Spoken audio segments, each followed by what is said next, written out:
Hello, this is Mr. Huber. In this lesson, we're going to learn about solving linear systems that have special types of solutions, some unique cases. Now recall there are three methods for solving systems of equations. We have graphing, substitution, and elimination. We're going to use each of those in a little bit to solve some systems of equations. And when we solve a system, that solution is going to be the one ordered pair that solves all of the equations in the system. Typically we're working with two equations in a system, so it would be the one ordered pair, x and y, that solve both equations in the system. We're going to see there are some unique instances here where there is not a single x comma y that solves the system. So let's see what happens when those special cases come up. First we're going to graph, and then we're going to also solve this one by substitution. So we can see what it looks like with different methods to have this special type of system that we're going to have here. So the first one we're going to do is graphing. And when we graph this, the first equation is already written as a y equals mx plus b. Now the second equation we need to get into y equals mx plus b form. So we're going to do that by subtracting 6x on both sides. It will have 4y equals negative 6x plus 16. And then we need to divide everything by 4. Divide everything by 4 here. We're going to get y equals negative 6 over 4x plus 4. And that's going to be negative 3 over 2x plus 4. We simplify that slope. All right, so now let's graph the two lines. So first I'm going to go back up to our first equation at the top, y equals negative 3 over 2x plus 1. All right, when I graph this, the first thing I'm going to do is plot the y-intercept.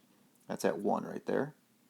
And then I'm going to go down 3 and over 2. So I'm going to go down 3 and over 2, and I'll have another point that's on the line. I can keep going down 3 and over 2 a couple times. You could go up 3, right, and to the left 2. So you get some points there that would be on that line. And then I can graph that equation. Okay? So that's y equals negative 3 over 2x plus 1. All right? Now let's graph the second equation. So I'll do that one in a different color here. So we're going to do that one here in green. So it's going to be y equals negative 3 over 2x plus 4. So we've got y-intercept of 4. And then we're going to go down 3 and over 2. We're going to continue going down 3 and over 2. And again, we could go up 3 and to the left 2. We have that same slope here. We're going to see what that does to our system. When I graph this line, okay, I'm going to have two lines there that are parallel. Those two lines are parallel. We learned before that parallel lines have the exact same slope. So these two lines both have a slope of negative 3 over 2x and different y-intercepts. So they're different lines that are parallel and will never intersect. These two lines have no solution. Okay? No solution, because there are no points where they intersect. So no solution is one of our special cases where we don't have an x comma y that will solve them both. There's no x comma y you could plug in that will work in both equations. Okay? Now what I want to do is I want to solve this by substitution. So if I look at my first equation, it's written as y equals form, so I could take that and I can plug that y equals negative 3 over 2x plus 1 into the other equation for y. So I'm going to take that and I'm going to have 6x plus 4, and this is our second method we're going to solve by substitution. 6x plus 4 times negative 3 over 2x plus 1 equals 16. Right? So I took my equation here, y equals negative 3 over 2x plus 1, and I replaced the y with negative 3 over 2x plus 1. The rest of the equation stayed the same. So now let's see what happens when I solve this. I've got an equation with just x. I can solve it. So I'm going to distribute the 4 into the parentheses. And I'll get 6x minus 6x plus 4 equals 16. When I simplify this, 6x minus 6x, that's 0x. Right? So 0 plus 4, which is just 4 equals 16. Right? This would actually cancel itself out. 6x minus 6x, subtracting something from itself, is 0. So I get 4 equals 16. When the variable cancels out on both sides of the equal sign, so there's no variable anymore, and we get a statement 4 equals 16, that's not true. That's not true. This would be no solution.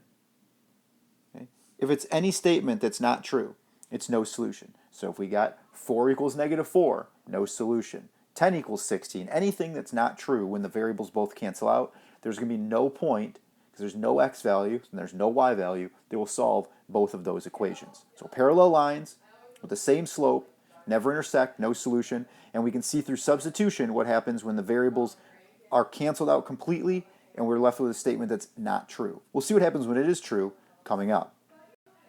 In this second system, again, we're going to solve it by graphing first, and then we're going to use elimination, just so, again, so we can see all three methods. So first, by graphing, we're going to have to get both equations in y equals mx plus b form.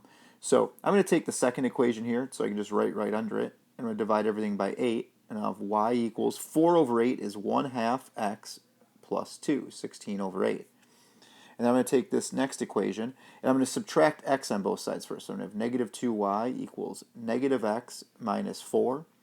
And then I can divide by negative 2, everything, and I'm going to get y equals negative x over negative 2 is a positive 1 over 2x. Negative 4 over negative 2 is a positive 2. So now I'm going to graph these two lines. The first one in red, y equals 1/2 x plus 2. So I've got 2. And I go up 1 over 2. And I could go down 1 and left 2. I can make them both negative. And I'm going to have a line through those points. When I graph this second equation, well, what do you know? That looks pretty familiar. Y equals 1/2 x plus 2. I put a y-intercept at 2. I go up 1 over 2 and so on. And I'm going to have that same line. So when you graph a line on top of itself, every point on both lines is a solution. Right? This point would be a solution because it's on both lines. This point, this point. I could pick any point. It goes on forever. So when that happens, your solution is infinitely many. Okay? Infinitely many solutions. Because there's an infinite number of solutions that just go on forever. Infinitely many solutions. Right? So that's what it looks like when you graph. You graph the exact same line. So they have the same slope and also the same y-intercept. Right? Those parallel lines had the same slope but different y-intercepts. So they're different lines. These are exact same lines. Now let's take these two equations. What I want to do is I want to solve this by elimination. So first I'm going to rewrite these down here so I've got some room to do the work. So I have x minus 2y equals negative 4. In my second equation, I'm going to subtract the 4x on both sides, right? I got to get the x's and y's lined up. So I'm going to have negative 4x plus 8y equals 16. Right? So I got equals 16 there. And now I've got the x's and y's again. We want to make sure when we're using elimination, we get the terms lined up with one another. We get them arranged in the same order. And so now to eliminate, I'm going to have to multiply one or both of the equations. In this case, I can multiply the first equation, let's say, by 4. Okay, if I multiply this first equation by 4, then I would have 4x minus 8y equals negative 16, right? Multiply by 4, distribute that in, and I get that equation there. And now I've got these two equations here, and I want to solve them with elimination. I'm going to now add these two equations together. So I've got these two equations here. The first one I multiplied by 4 is down in blue, and now I've got, right, down blue, and this equation stayed the same. So now when I add these, because I want to get, let's say, the x's to cancel out, so when I add these, negative 4x plus 4x is 0, 8y plus negative 8y is 0, equals 16 plus negative 16 is 0. I'm going to get 0 equals 0. That's always true. Remember that last problem, we get something that's not true, like 4 equals 16, or negative 2 equals 5. Something that's not true, no solution. Here, 0 equals 0 if it came out to 5 equals 5, or 10 equals 10, or negative 2 equals negative 2. As long as it's a true statement, that's always true, we're going to get infinitely many solutions. So keep that in mind, what it looks like, and whether you're doing substitution or elimination, if the variables cancel out on both sides and you get a true statement, it's infinitely many solutions. If the variables cancel out on both sides and you get a statement that's not true, then you have no solution. Again, that's when you're using substitution or elimination. When you're graphing, look to see if they're parallel lines that never intersect, no solution. If they're the same line, they are always intersecting, infinitely many solutions. All right, we're going to recap that again here in a moment. Before we do, a little break for some alphabet soup. All right, why is this sentence useful? The quick brown fox jumps over the lazy dog. That sentence uses every letter of the alphabet at least once, so that's used to test keyboards, typewriters back in the day.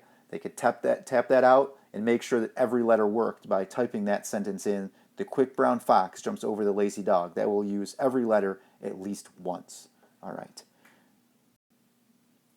When we look at those linear systems in these unique cases, we want to recall the different methods we can use and what produces different solutions.